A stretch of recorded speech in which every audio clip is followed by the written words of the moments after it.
최근 보험회사들 사이에서 기존의 치료비 보장에 이어 생활비라는 이름의 보장이 하나둘씩 등장하고 있습니다.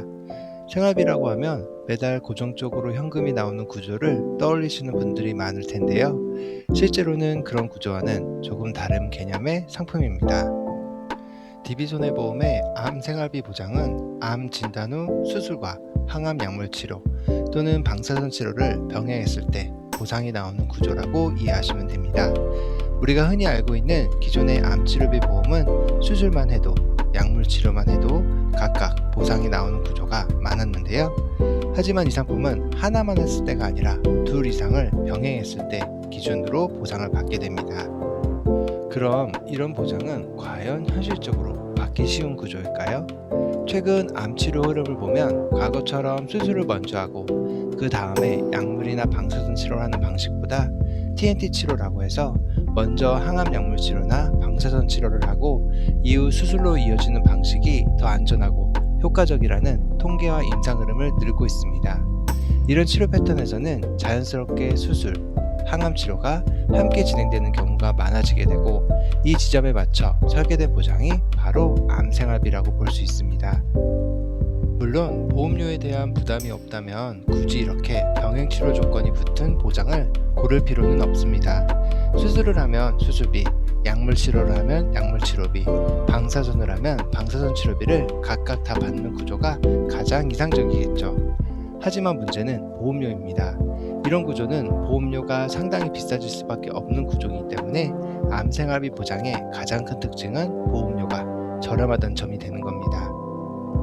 DB손해보험은 암, 뇌, 심장 관련 보장을 치료비, 수술비, 생활비 형태로 3중 설계하는 것도 가능하고 암 생활비의 경우 가입금액 기준으로 최대 3천만 원까지 설정할 수 있습니다. 보장 조건을 보면 암으로 수술, 항암 방사선 치료, 항암 약물 치료, 중환자실 입원 치료 이 4가지 중에서 연간 기준으로 2가지 또는 3가지 이상을 받았을 때 가입금액에 따라 일정 비율로 보상이 됩니다. 여기서 알고 가야 될 게 연간 기준이 어떻게 잡히느냐인데요. 이 상품의 연간 기준은 계약일 기준입니다. 예를 들어 2026년 1월 1일에 계약을 했다면 2026년 12월 31일까지가 1년입니다.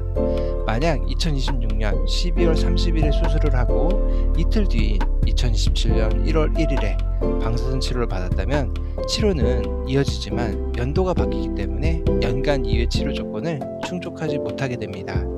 이 부분은 실제 보상 여부에서 굉장히 큰 영향을 줄 수 있는 포인트입니다. 또 하나 중요한 건 횟수 계산 방식입니다. 암 수술은 연간 기준 안에서 수술을 받을 때마다 횟수가 누적됩니다. 즉 연간 암 수술을 2번 받으면 카운트는 2회입니다. 하지만 항암 방사선 치료, 항암 약물 치료, 중환자실 입원은 연간 기준으로 아무리 여러 번을 받아도 각각 1회만 인정됩니다. 예를 들어 연간에 암 수술을 2회, 항암 약물 치료 1회, 중환자실 입원 1회를 했다면 주요 치료 횟수는 총 4회로 계산됩니다.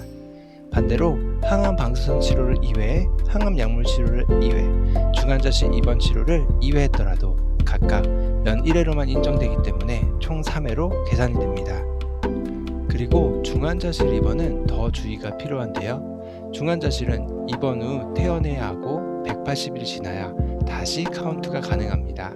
즉 퇴원 없이 장기간 입원하는 경우는 아무리 오래 입원해도 최초 1회만 카운트됩니다. 그리고 이러한 카운트는 종합병원 이상에서만 치료를 받는 경우에 보상이 가능합니다. 그리고 1회만 받는다면 보상이 되지 않는다는 점도 굉장히 큰 단점 중 하나라고 볼 수 있죠. 그럼에도 불구하고 이 상품의 장점은 바로 보험료입니다.